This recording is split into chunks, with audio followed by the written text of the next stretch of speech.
What if I told you there's a move on the board that could flip the entire Western Conference conversation overnight, one decision that would harden the Lakers' identity, settle their wing defense, and send ripple effects through every team that thinks LA is stuck in the same old loop?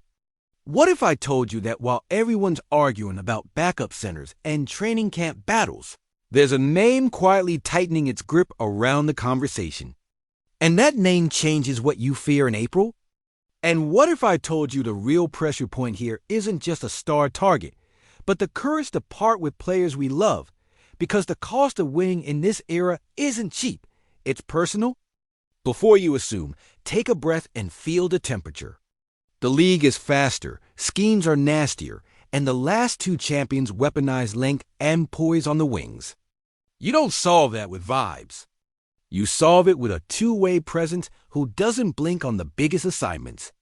Imagine LeBron conserving a little more juice, a D anchor in the backline with trust in front, Austin Reeves unchained to do more creation, and the spacing bending just enough for the offense to breathe. Imagine the Lakers finally having the answer when opponents span those 1-3 and 2-3 actions that have bothered us in late-game situations. That's the frame. That's the urgency. Here's what we're going to unpack today without giving away the headline just yet. Why the Lakers' biggest vulnerability has always lived on the wing in May. How Rob Pelinka typically moves when the room gets quiet. The real basketball fit that would sharpen our identity. The uncomfortable price that makes real upgrades possible. And the timeline that tells you whether this talk is smoke or an actual engine revving. We'll talk rotation math, cap logic, locker room chemistry, and what it means for Rui Hachimura and Dalton Neck, two names that matter for more than one reason. By the end, you'll know exactly where I stand and what I'd sign off on right now. If you believe in this kind of deep dive Lakers talk, you're in the right place. This is Lakers News Fan Report. Hit subscribe, drop a like, and tap the bell so you're first when we go live postgame and when the rumor mill starts to boil. This community sees the details others miss because we live this team like family. Let's set the context the right way. Last postseason told a harsh truth. When the game shrinks, you either have a wing who can live at the point of attack against elite scorers, or you're playing catch-up with scheme alone. The Lakers have guards who compete and bigs who erase. But the place where series tilt is at 6'7", 6'8" inches zone strong enough to hold ground, quick enough to slide, smart enough to close space without giving up the back cut. That profile is rare. It's expensive. And it's exactly where Rob Pelinka has surfed the line between patience and aggression the last 2 years. Pelinka's patterns matter here. He doesn't leak for attention. He stockpiles optionality, waits out noise, and then strikes if the room offers value. He can defend in a press conference and in a locker room. He cares about the CBA's punishments, but he cares more about windows, LeBron's window, AD's window, the West window. He also understands the human math. If you ask guys to sacrifice for a flawed roster, you burn trust. If you give them a real chance, they'll run through a wall. That's the calculus, which brings us to the fit we've been circling around all summer without saying it out loud. The Lakers have needed a wing who can defend the best player on the other side for 30 minutes, hit open threes, cut with timing, and not turn into a pumpkin when asked to create a shot twice a quarter. They need someone who can turn a possession that looks like a loss into a neutral, and a neutral into a steal, someone who changes the emotional thermostat of a series. The right addition lets Reeves toggle between handler and finisher, lets LeBron save legs for the fourth, and lets a D live more in his genius, rather than firefighting across 2 jobs. All right, here's the real news. The chatter is back, and it's loud enough to take seriously. The Lakers are evaluating a real pursuit of Andrew Wiggins. Internally, the conversations attach Rob Pelinka's appetite for a wing upgrade to packages other teams would actually take seriously. And yes, that's where the names Rui Hachimura and Dalton Neck enter the chat as potential pieces depending on price, protections, and how aggressive LA wants to be. This is not a done deal, not an agreed framework, not an announcement. It's the kind of movement where phones are warm, scenarios are modeled, and the room asks, how badly do you want to fix May? Let's break what that means in basketball terms. Peak Wiggins is not myth. We watched him flatten scorers on a championship stage, win vertical battles on the glass against bigger bodies, and live as a low-maintenance scorer who doesn't need 15 touches to matter. His best version gives you a top-tier wing defender who can switch across 2 to 4, dig on drives without fouling, and punish smalls with straight-line drives. Offensively, he's a timing cutter who occupies the dunker spot correctly, a reliable corner threat when his base is right, and a capable late-clock option against mismatches. Put that next to LeBron's processing, a D's gravity, and Reeves' craft, and the Lakers' half-court offense gains a safety valve that doesn't bog the possession.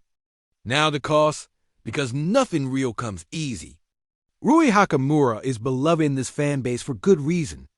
He's a playoff-made scorer with a beautiful mid-post package, a willingness to rise over contests, and a body that makes switching schemes workable. Trading Rui is not just numbers, it's tone. You're removing a dependable 6 feet 8 inches scorer who has chemistry with both stars. Dalton Knecht, meanwhile, is the kind of shooter-cutting wing who can scale up quickly if the reads translate.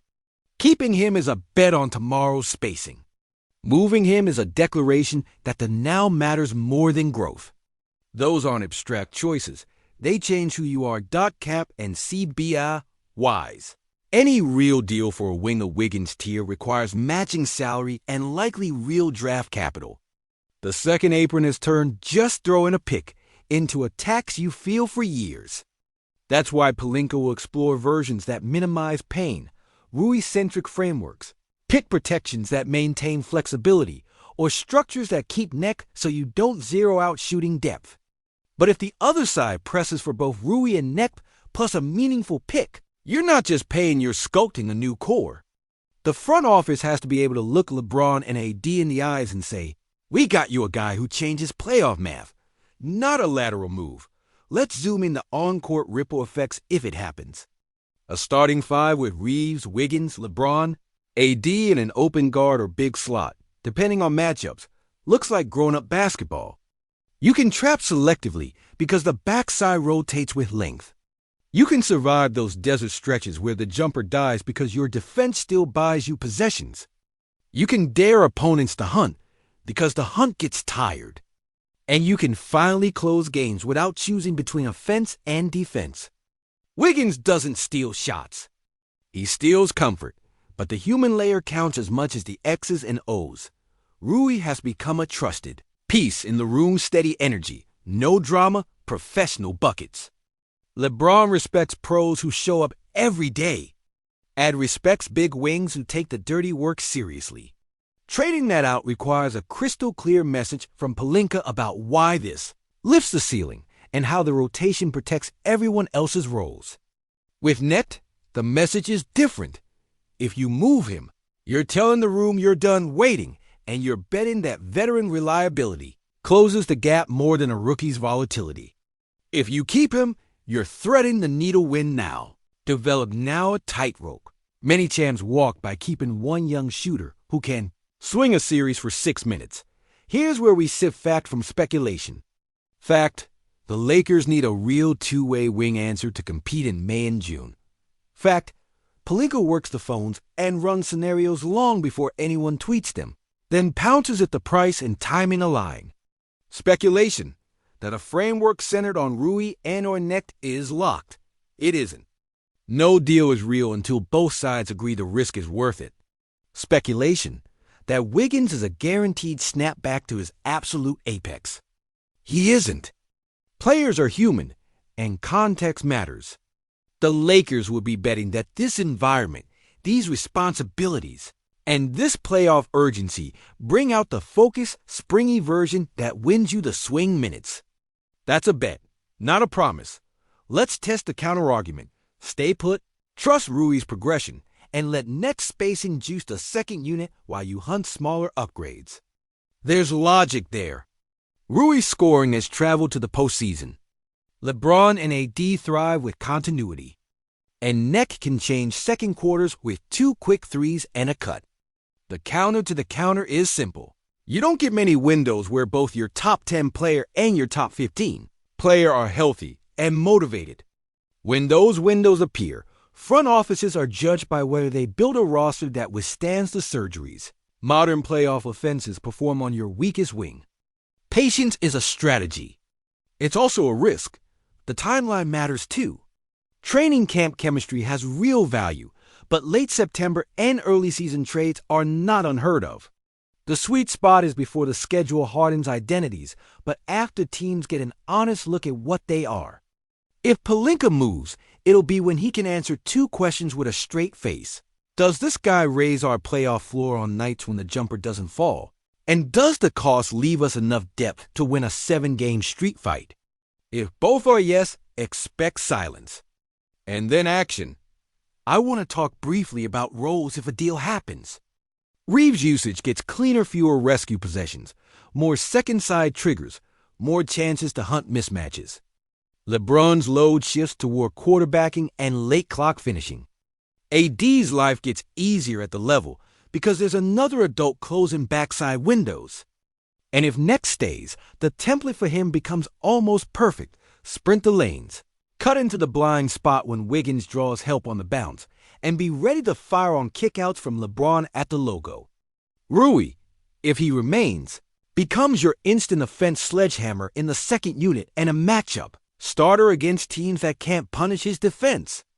If he goes, you need one more minimum or bailout contributor to soak those "we need a bucket" minutes. There's risk. There's always risk. Wiggins at his best is a playoff weapon. At his middling, he floats.